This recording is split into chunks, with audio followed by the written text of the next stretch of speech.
Now that we know what equations are, we'll look at what the goal of solving equations is. When we're solving equations, our goal is to figure out what number the variable represents.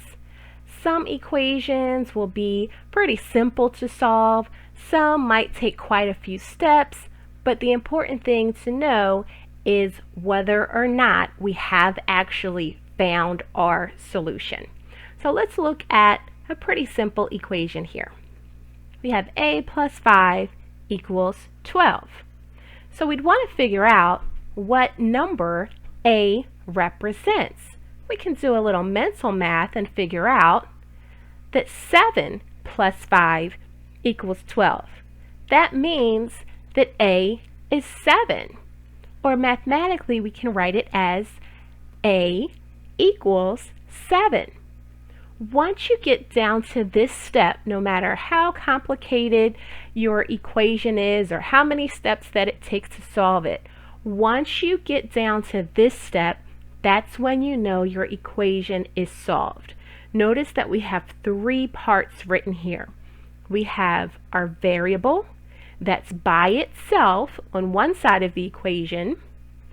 We have an equal sign in the middle, and on the other side we have a number by itself that represents the solution. Just remember, we have the variable by itself, an equal sign in the middle, and a number on the other side. Once you see that, you know that your equation is solved. Let's look at some equations to see if they are solved or not. Our first example is m equals 5.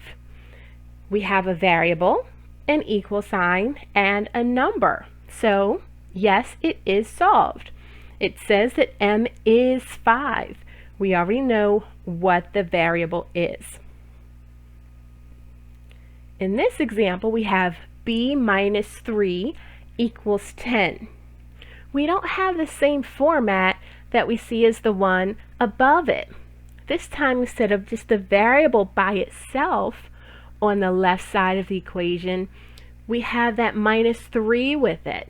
So that tells us that this equation is not solved. Okay?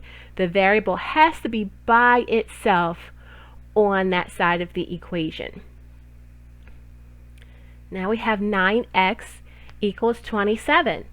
This is another equation that is not solved because our variable x is not by itself. It has that 9 next to it. Remember, we call that the coefficient when the number is next to the variable being multiplied with it. And since it has that coefficient with it, the variable is not by itself, so no, this equation also is not solved. Now we have 8 equals w. Now, even though the 8 is on the left side and the variable w is on the right side, this equation is still solved.